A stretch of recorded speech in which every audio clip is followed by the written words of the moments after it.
Դե ինչ սիրելի հեռուստադիտողներ, մենք վերադարձանք եւ ես ներկայացնեմ մեր այսօրվա առաջին հյուրերին։ Երևանի Հրաչյա Ղափլանյանի անվան դրամատիկական թատրոնը դեկտեմբերի 26-ին կներկայացնի ամենահուշագրավ ու սիրված ստեղծագործություններից մեկը Անտուան դե Սենտ-Էքզյուպերիի Փոքրիկ իշխանը բոլորովին նոր մատուցմամբ։ Ներկայացման ստեղծագործական թիմում ինչպես Հայաստանից, այնպես էլ արտերկրից ընդգրկված արվեստագետների, անիմատորների, դիզայներների համադրության արդյունքում ստեղծել են բարձրորակ ինովացիոն լուծումներ, ինչի մասին էլ խոսելու ենք մեր հյուրերի հետ։ Մեր տաղավարում սիրով հյուրընկալել ենք դերասաններ Լիդիա Գրիգորյանին եւ Նիկոլայ Ավետիսյանին։ Բարի օր։ Բարի լույս։ Բարի լույս։ Արվեստի ոլորտի ներկայացուցիչներ, ում համար արդեն ֆիքսեցինք, որ դժվար է այս վաղ ժամին արթնանալը։ Դուք երեկոյան ժամերի որովհետեւ փորձով են նրանք զբաղված լինում, թերևս բավականին ուշ ամեն դեպքում։ Այո, հիմնականում ուշ ենք ավարտում, թե մեր փորձերը ներկայիս, թե մեր աշխատանքը ընդհանրապես եւ գիշերն ամենակ մնում, որ ապրելու համար քո հետ, երբեմն չի ստացվում, երբեմն որտեղ բոլորով հավաքվում ենք ու նորից շարունակում ենք այն ինչ սկսել ենք թատրոնում։ Խոսենք ներկայացման մասին, շատ բարդ պատասխանատու ստեղծագործություն է, որովհետև իրականում գրեթե չկա այնպիսի մարդ, որ չի կարդացել, եթե տառաճանա չեն, Փոքրիկ իշխանը կարդացել են։ Կամ եթե չեն կարդացել, անգամ այն բալիկների համար, որոնք 2 տարեկանից սկսած մենք կարդացել ենք, իրենք գիտեն Փոքրիկ իշխանը, այսինքն պետք է գոհացնեք եւ փոքր բալիկներին եւ մեծ մանուկներին, որովհետեւ կյանքի բոլոր փուլերում Փոքրիկ իշխանը այն գործն է, որ միևնույն է 60 տարեկանում ուրիշ կերպ են ընկալելու Փոքրիկ իշխանին, 40-ում, 20-ում եւ 2-ում էլ ունեն իրենց հեքիաթային Փոքրիկ իշխանը։ Այո, շատ ճիշտ է։ Մենք ներկայացումը հենց այդ կարգախոսով էլ արել ենք, ներկայացում մեծերի եւ փոքրերի համար, որովհետեւ շատ կարեւոր է, երբ ծնողին էլ հետաքրքիր լինում են ներկայացումը, որը որ գալիս է դիտելու։ Իսկ այո, Էքզյուպերին հենց այդ հիմքում էլ դրել է, որ ներկայացվի մի առակ, փիլիսոփական առակ, որը կգրվի հեքիաթի լեզվով եւ կհասկանան եւ փոքրերը եւ մեծերը եւ ամեն տարիքում տարբեր ընկալումներ կունենան։ Հենց այդ էլ մենք փորձելու ենք բեմում ներկայացնել նոր տեխնոլոգիաներով, քանի որ մեզ հետ աշխատում են անիմատորներ, առաջին անգամ լինելու նման փորձառություն մեր թատրոնում, Գոռ Սահակյանց, մեզ հետ աշխատում է զուգահեռ եւ մենք սինխրոնացնում ենք եւ անիմացիան եւ մեր խաղը, մեզ համար էլ է դա նոր փորձություն։ Մենք աշխատում ենք հրավիրել ենք նոր նկարչուհի, որը որ Լեհաստանից է եկել, Իզաբելա Չիխոնսկայա, ճիշտ եմ հիշում, այո, որը աշխատել է մեր բեմանկարչության վրա, բավականին հետաքրքիր նոր լուծումներով ներկայացում է, որտեղ առաջին պլան է գալիս դերասանը իր բոլոր ֆորմաներով, ասելիքով, մեր զգեստները Իզաբելայի առաջարկով կատարել, այո, Արայիկ Գաբաջյանը եւ երաժշտություն է գրվել ներկայացման համար հատուկ, որը գրում է եւ գրել է Տիգրան Պարավյանը, ինքը ստացվել է հենց ներկայացման համար ամբողջական մի կոմպոզիցիա, որը շատ գեղեցիկ է եւ մենք բոլորս մեր ստեղծագործական անձնակազմը շատ շնորհակալ ենք մեր թիմին միանալու համար եւ մեզ հետ զուգահեռ գեղեցիկ աշխատանքի։ Համբերատար, այո, երկար համբերատար։ Փաստորեն գույնի, ձայնի, լույսի ամեն ինչ էսպես հրավառություն է թերևս այդ օրը լինելու։ Նիկոլայ, ինչու՞մն է առանձնանալու հենց այս Փոքրիկ իշխանը, երբ նշվում է նոր մոտեցում։ Նախ նոր բեմական լուծումներով ու նոր շունչ կա, գիտեք, ամանորյա ներկայացումը երբեմն շատ տեղերում ասենց հստակ ինչ-որ ֆորմա ունի ու ծնողները երբեմն երեխաների հետ գնալուց արդեն ինչ-որ նախապատրաստված գնում են։ Պատկերացում ունեն, թե ինչպիսին է լինելու ամանորյա ներկայացումը, այդ շորերը, այդ նապաստակները եւ նմանատիպ կերպարները, բայց Փոքրիկ իշխանը այս դեպքում շատ ավելի լուրջ, շատ ավելի հասուն ներկայացում է ու ընդհանրապես երեխաների հետ ես կարծում եմ, որ պիտի շատ հասուն խոսես, որովհետև այդ փոքրի լեզվովը կարծում եմ այդքան էլ ոնց որ Հավասարի է պետք, ճիշտ չասեմ, բայց պետք է հավասարին, հա, խոսել ինչպես մեծ մարդու հետ ու եւ մենք այս ներկայացումով տենց ենք անում։ Նրանք սպունգ են, ինչ է լինի միևնույն է քաշելու են ու մենք միշտ շատ լուրջ ենք վերաբերվում մեր փոքր հանդիսատեսին, ամեն տարի փորձում ենք պատշաճ ներկայանալ ու պատրաստվում ենք ամանորյա ներկայացումներին, որովհետև մանուկ հանդիսատեսը մեզ համար շատ կարևոր է, մեր ապագա հանդիսատեսն է, ընդհանրապես մեր ապագան։ Այսպես հանդիսատեսի գլխին ձեռքը դնում եք եւ մեծացնում, սարքում ձեր երազանքների հանդիսատեսը։ Որտեւ հավատարիմ հանդիսատես դուք ունեք էլ, ես տայության մշտական բոլոր խաղացանկերին ներկա գտնվող հանդիսատեսն է հենց ձերը համենայն դեպս իմ զգացողության։ Սիրով հրավիրում ենք ու սիրով սպասում ենք մեր հանդիսատեսին։ Ես նշեցի նախ ողջունենք իմ սիրելի գործընկեր Էմմային Հակոբյան եւ նրա Instagram-յան էջում ես տեսա, որ փոքրիկ իշխանը Դիանա Մալենկոն է։ Ինձ հետաքրքիր է դուք ում եք մարմնավորում, եթե փոքրիկ իշխանն այստեղ չէ։ Իմ ինչպես է ընտրվել, որ Մալենկոն պետք է փոքրիկ իշխանին մարմնավորի, հետաքրքիր է նաեւ այդ դեր ընտրության մասին խոսենք։ Նայեք, մեր բեմադրիչը ռեժիսորը, գլխավոր ռեժիսորը թատրոնի Գրիգորը Խաչատրյան ունի մի շատ կարևոր հատկություն, ինքը այս աշխարհը տեսնում է սրտով, ոչ թե աչքերով, ոնց որ ասում աղվեսը փոքրիկ իշխանին սովորացնելով, իսկ ինքը ունի այդ հատկությունն, ինքը յուրաքանչյուր մարդու մեջ տեսնում է մարդու ներքինը, մարդու հոգին եւ կարողանում է նման կերպ դերաբաշխում անել, իսկ Դիանա Մալենկոյի մեջ կա մի լույս, որը շատ համապատասխանում է հենց այս կերպարին եւ շատ ընդգծում է նաև կերպարը որպես երևույթ, որպես լույս, որպես մի մարդ, որը որ այս աշխարհից չի։ Եվ ընդհանրապես, այսպես ասեմ, հեղինակը մեզ առաջին էջերից հուշում է, թե ինչպես պետք է կարդալ եւ վերաբերվել այս գործին, ասելով, որ նկարելով գլխարկ, հարցնելով մեծահասակներին, որտեղ որ մեծահասակները տեսնում են գլխարկի մեջ պարզապես գլխարկ, իսկ նկարված է իրականում վիշապոց, որի ներսում փիղ կա, որը վիշապոցը կուլ է տվել փղին, այսինքն դու պետք է գործը նայես ներսից, կարդաս տողատակերը եւ նայես ներսից, այսինքն նայես եւ տեսնես, աչքերով չեն տեսնում, տեսնում են միայն սրտով, դա շատ կարևոր ուղերձ է նաեւ մեր հանդիսատեսին, մեր բալիկներին, որպեսզի աշխարհը կարողանան ընկալել սրտով։ Ի վերջո ում եք մարմնավորում։ Լիդիան աղվեսն է մեր։ Ես զգացի, նա մեջ բերեց, ինչպես ասում է, աղվեսը։ Ես խաղում լապտերաբառը, մի խոսքով։ Որքանով է ձեզ հոգեհարազատ այդ կերպարները, յուրաքանչյուրը, տեսնում եք ձեզ, դուք նշեցիք, որ ռեժիսորը փորձել է ձեզ հենց տեսնել նաև կերպարի մեջ, ձեզ որքանով է համահունչ այդ կերպարները։ Ասեմ, Լիդիան երեք գիշերը չի քնել, մի քիչ վատ է քնել, ու անընդհատ մտածել է կերպարների մասին, տեքստերն են եկել իր մոտ ու առավոտը, որ ես այնտեղ մի ֆրազ ունեմ, երբ ասում եմ ամենից շատ ես սիրում եմ քնել, առավոտյան Լիդիան ինձ գրում է, ես հասկացա քո դերը, ամենից շատ ես սիրում եմ քնել։ Ու եւս ես էլ հասկացա, ասացի, «Վсё, ուրեմն ես հասկացա ոնց պետքա խաղալ դա»։ Իրականում, հա, կերպարները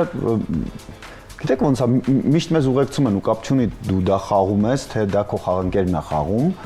մենք այնպես առօրյայում իրանց հանդիպում ենք, առօրյայում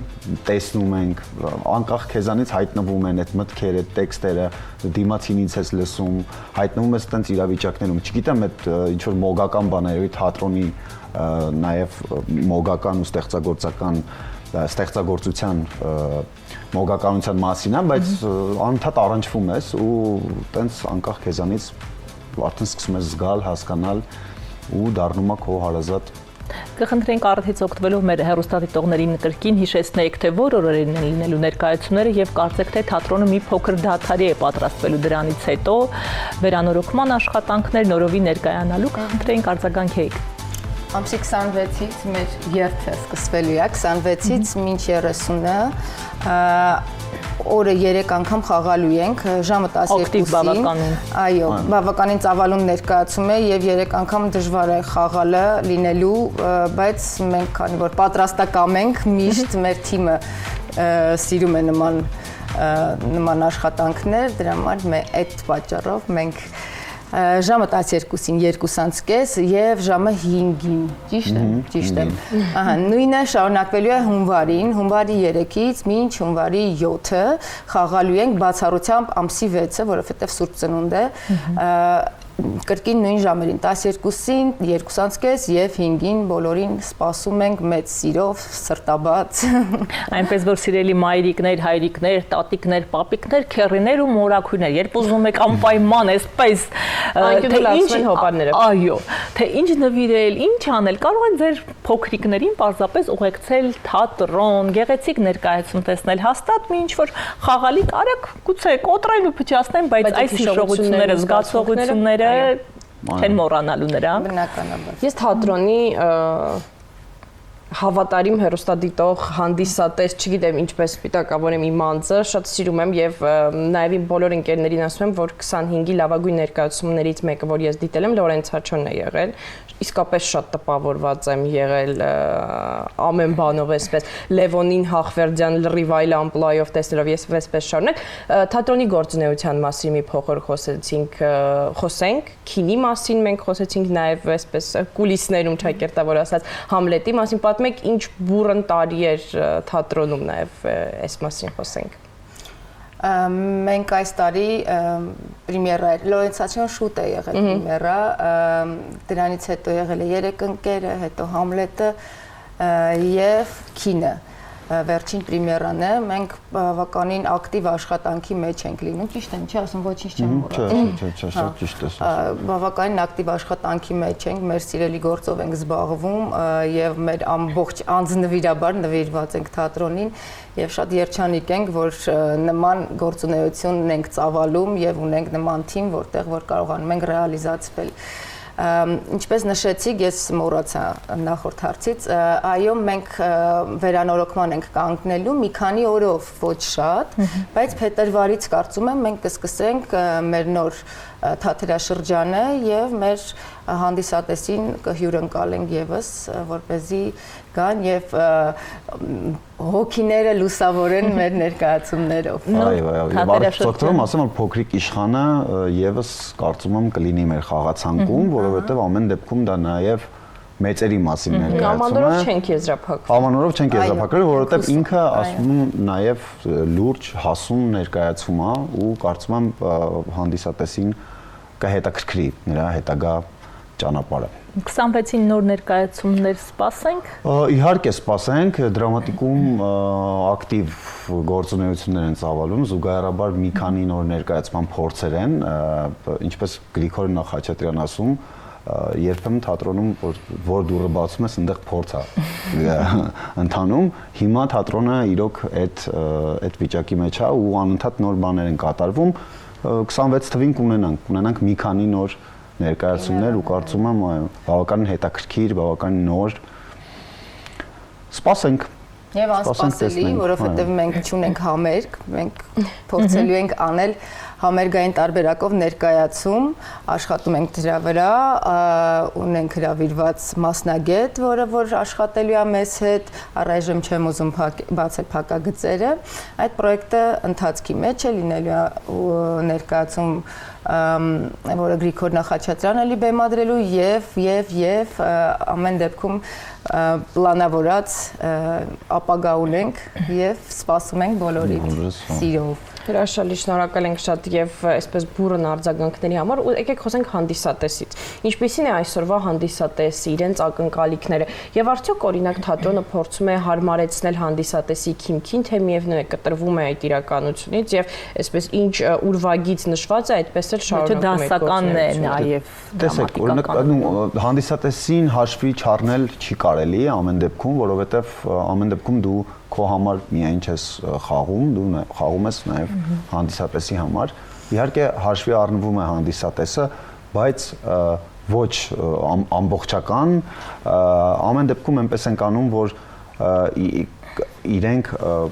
հասկանան ու մենք ամեն նոր ներկայացումով նոր թատերական լեզու ենք մատուցում, որ մարդիկ պատկերացում կազմեն թատրոնի մասին ու կամաց իրենք էլ այսպես ասած զարգանան ու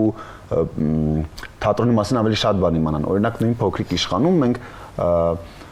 շատ տեղեր շատ թատերական լեզվով ենք ներկայացնում, որը